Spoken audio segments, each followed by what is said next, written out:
Hi all, welcome back to recipe try. അപ്പോൾ എല്ലാവർക്കും സുഖമാണെന്ന് വിശ്വസിക്കുന്നു. ഞാനിന്ന് വന്നിരിക്കുന്നത് വളരെ സ്പെഷ്യലായിട്ടുള്ള റെസിപ്പിയുമായിട്ടാണ്. ഫിഷ് തലക്കറിയാണ് ഞാനിന്ന് ചെയ്യാൻ പോകുന്നത്. ഈ തലക്കറിയും കപ്പയും കൂടി കഴിക്കാൻ വളരെ നല്ലൊരു കോമ്പിനേഷനാണ്. മലയാളികൾക്കെല്ലാം തന്നെ ഈ ഒരു കോമ്പിനേഷൻ വളരെയധികം ഇഷ്ടമുള്ള ഒന്നാണ്. ഇനി ഫിഷിൻ്റെ തലയൊക്കെ കിട്ടുമ്പോൾ ഇതേ രീതിയിലൊന്ന് ട്രൈ ചെയ്ത് നോക്കുക. വളരെ ടേസ്റ്റി ആയിട്ടുള്ള ഒരു റെസിപ്പിയാണിത്. അപ്പോൾ ഇനി ഈ വീഡിയോ ഇഷ്ടപ്പെട്ട് കഴിഞ്ഞാൽ ലൈക്ക് ചെയ്യുക, കമൻറ്റ് ചെയ്യുക, ഷെയർ ചെയ്യുക. അപ്പോൾ എൻ്റെ ഈ വീഡിയോ ആദ്യമായിട്ടാണ് കാണുന്നതെങ്കിൽ സബ്സ്ക്രൈബ് ചെയ്യാനും മറക്കരുത്. അതിനടുത്തുള്ള ബെൽ ബട്ടൺ അമർത്തി കഴിഞ്ഞാൽ നിങ്ങൾക്ക് എൻ്റെ പുതിയ വീഡിയോയുടെ നോട്ടിഫിക്കേഷൻ കിട്ടുന്നതായിരിക്കും. അപ്പോൾ നമുക്കിനി വീഡിയോയിലേക്ക് പോകാം. അപ്പോൾ ഞാനിവിടെ തലക്കറി വെക്കാനായിട്ട് 6 കിലോ വെയിറ്റുള്ള വേളാപ്പാര എന്ന മീനിൻ്റെ തലയാണ് എടുത്തിരിക്കുന്നത്. അപ്പോൾ ഇത് ക്ലീൻ ചെയ്ത് വന്നപ്പോൾ ഏകദേശം 1 കിലോ കാണും. ഞാൻ ഇച്ചിരി വലുതായിട്ട് അങ്ങ് കട്ട് ചെയ്തിട്ടിരിക്കുകയാണ്. ഇത് ഞങ്ങൾ മാർക്കറ്റിൽ നിന്ന് 6 കിലോ വെയിറ്റുള്ള ഒരു മീൻ മേടിച്ചിട്ട് വീട്ടിൽ കൊണ്ടുവന്ന് കട്ട് ചെയ്തെടുത്തതാണ്. അപ്പം വളരെ നന്നായിട്ട് ക്ലീൻ ചെയ്തെടുക്കുക. അപ്പോൾ ഇതേ രീതിയിൽ കട്ട് ചെയ്തെടുക്കാൻ ശ്രമിക്കുക. ഇനി ഈ 1 കിലോ മീനിന് വേണ്ടുന്ന ഇൻഗ്രീഡിയൻസ് നോക്കാം. ഒരു 20 അല്ലി വെളുത്തുള്ളി, വലിയൊരു പീസ് ഇഞ്ചി ചെറുതായിട്ട് അരിഞ്ഞെടുത്തിട്ടുണ്ട്, വലിയൊരു തക്കാളി ചെറുതായിട്ട് അരിഞ്ഞെടുത്തിട്ടുണ്ട്, ഒരു മീഡിയം സൈസ് സവാള അരിഞ്ഞെടുത്തിട്ടുണ്ട്, അതിൻ്റെ കൂടെ ചെറിയ ഉള്ളി ഒരു 14 എണ്ണം എടുത്തിട്ടുണ്ട്. പിന്നീട് ആവശ്യമായിട്ടുള്ള കറിവേപ്പില, പുളി നല്ലതായിട്ട് കഴുകി വെള്ളത്തിലിട്ട് വെച്ചിട്ടുണ്ട്, ആവശ്യത്തിനുള്ള ഉപ്പ് കൂടി എടുത്തിട്ടുണ്ട്. ഇതിന് ശേഷം നമുക്ക് വേണ്ടുന്നത് 3 table spoon Kashmiri chilli powder, 1 table spoon മല്ലിപ്പൊടി, 1/4 ടീസ്പൂൺ ഉലുവാപ്പൊടി, 1/4 ടീസ്പൂൺ മഞ്ഞൾപ്പൊടി. ഇനി നമുക്ക് തലക്കറി വെക്കാൻ ആവശ്യമായിട്ടുള്ള പാത്രം അടുപ്പത്ത് വെച്ച് ചൂടാക്കി അതിലേക്ക് ആവശ്യമായിട്ടുള്ള എണ്ണ ഒഴിച്ചു കൊടുക്കാം. നിങ്ങളുടെ കയ്യിൽ ചട്ടി ഉണ്ടെങ്കിൽ അതിൽ വെക്കുന്നതായിരിക്കും ടേസ്റ്റ് കൂടുതൽ. അപ്പോൾ എൻ്റെ ചട്ടി ചെറുതാണ്, അപ്പോൾ അതുകൊണ്ടാണ് ഞാൻ ഈ ചീനിച്ചട്ടി യൂസ് ചെയ്യുന്നത്. ഇനി നമുക്കിതിലേക്ക് അരിഞ്ഞു വെച്ചിരിക്കുന്ന ഇഞ്ചി ഇട്ട് കൊടുക്കാം. അപ്പോൾ നമ്മളെപ്പോഴും കറി വെക്കുമ്പോൾ ആദ്യം ഇഞ്ചി ഇട്ട് കൊടുക്കുന്നതായിരിക്കും നല്ലത്.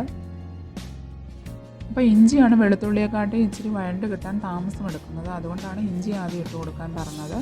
അപ്പോൾ ഇതൊരു ചെറുതായിട്ടൊരു കളർ ചേഞ്ച് വരുമ്പോഴേക്കും നമുക്ക് വെളുത്തുള്ളി കൂടി ഇട്ട് കൊടുക്കാം. ഇതും കൂടി ചേർത്ത ശേഷം നമുക്ക് നന്നായിട്ട് ഇളക്കി കൊടുക്കാം. ലോ ഫ്ലെയിം വെച്ചാൽ മതിയാകും. ഇനി നമുക്കിതിലേക്ക് എടുത്തു വെച്ചിരിക്കുന്ന കറിവേപ്പില കൂടി ഇട്ട് കൊടുക്കാം. ഇനി നമുക്കൊന്നുകൂടി ഒന്ന് ഇളക്കി കൊടുക്കാം.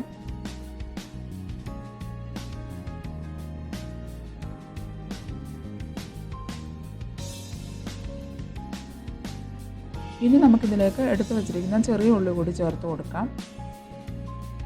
ഇതൊന്ന് കട്ട് ചെയ്തിട്ടാൽ നന്നായിരിക്കും. ഇനി നമുക്കിതും കൂടി ചേർത്ത് നന്നായിട്ടൊന്ന് ഇളക്കി കൊടുക്കാം.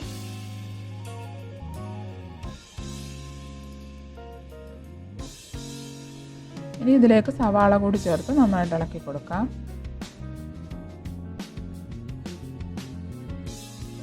ആവശ്യത്തിന് ഉപ്പ് കൂടി ചേർത്ത് കൊടുക്കാം. ഇനി ഒന്നുകൂടി ഒന്ന് ഇളക്കി കൊടുക്കാം.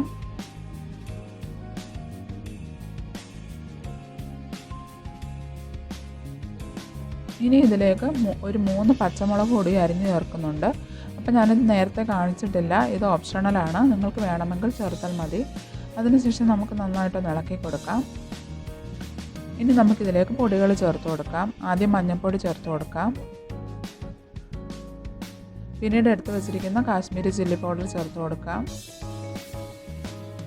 ഇതിൻ്റെ കൂടെ മല്ലിപ്പൊടി കൂടി ചേർത്ത് കൊടുക്കാം. അപ്പോൾ 1 ടേബിൾ സ്പൂൺ മല്ലിപ്പൊടിയെ ഞാൻ ചേർക്കുന്നുള്ളൂ, കാരണം ഒരു കൊഴുപ്പ് കിട്ടാൻ വേണ്ടിയിട്ടാണ്. ഇനി ഇതെല്ലാം കൂടി ചേർത്ത് നമുക്ക് നന്നായിട്ടൊന്ന് ഇളക്കി കൊടുക്കാം.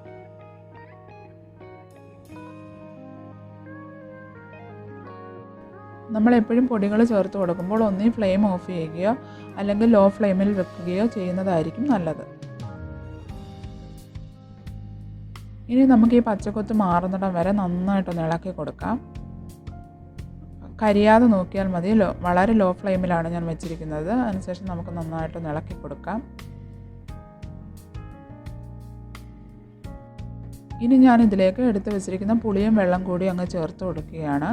അപ്പോൾ ഞാൻ ഈ പുളി എടുത്തപ്പോൾ നന്നായിട്ട് വൃത്തിയാക്കിയ ശേഷം നല്ല വെള്ളത്തിലിട്ടാണ് വെച്ചിരുന്നത്, അതുകൊണ്ടാണ് ഈ വെള്ളവും പുളിയും കൂടി ഞാൻ ചേർത്ത് കൊടുക്കുന്നത്. ഇനി ഞാനിത് നന്നായിട്ടൊന്ന് ഇളക്കി കൊടുക്കുന്നുണ്ട്.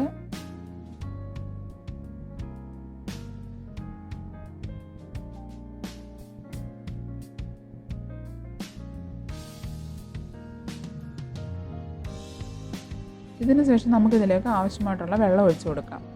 അപ്പം വെള്ളം നമുക്ക് ഫിഷിൻ്റെ അളവിനനുസരിച്ച് ഒഴിച്ചു കൊടുക്കാം.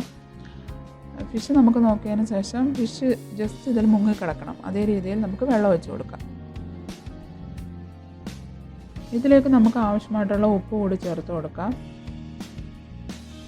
പിന്നീട് എടുത്ത് വെച്ചിരിക്കുന്ന ഉലുവാപ്പൊടി കൂടി ചേർത്ത് കൊടുക്കാം. ഇനി നമുക്കിതൊന്ന് ഇളക്കി കൊടുക്കാം. അപ്പം നന്നായിട്ട് തിളച്ച് വന്നിട്ടുണ്ട്. ഇനി നമുക്ക് തക്കാളി കൂടി ചേർത്ത് കൊടുക്കാം. ഒന്നുകൂടെ ഒന്ന് ഇളക്കി യോജിപ്പിച്ച് കൊടുക്കാം. അപ്പോൾ ഇത് നന്നായിട്ട് തിളച്ച് വരുന്നുണ്ട്. ഇനി നമുക്കിതിലേക്ക് എടുത്ത് വെച്ചിരിക്കുന്ന മീനിൻ്റെ തല ഇട്ട് കൊടുക്കാം.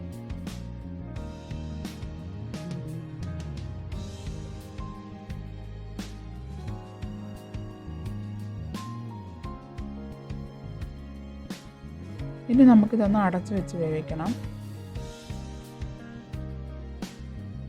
ഇനി ഒരു 15 മിനിറ്റിന് ശേഷം നമുക്കിതൊന്ന് തുറന്ന് നോക്കാം. അപ്പോൾ ഇവിടെ തലക്കറിയൊക്കെ ഏകദേശം റെഡി ആയിട്ടുണ്ട്, നന്നായിട്ട് വെന്തിട്ടുമുണ്ട്.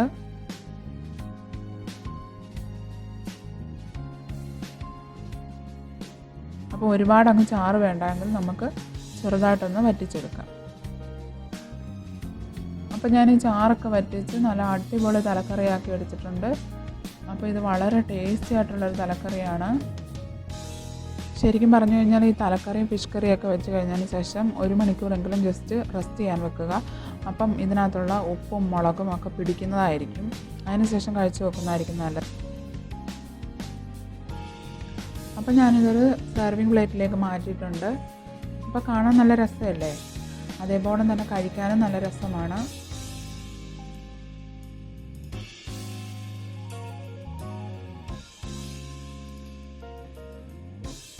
അപ്പം ഞാൻ ഇതിൻ്റെ കൂടെ കുറച്ച് കപ്പയും കൂടി ഉണ്ടാക്കിയിട്ടുണ്ട്. അപ്പം കപ്പയും മീൻകറിയും ഇതാ വളരെ നല്ല ടേസ്റ്റി ആയിട്ടുള്ള ഒരു റെസിപ്പിയാണ്.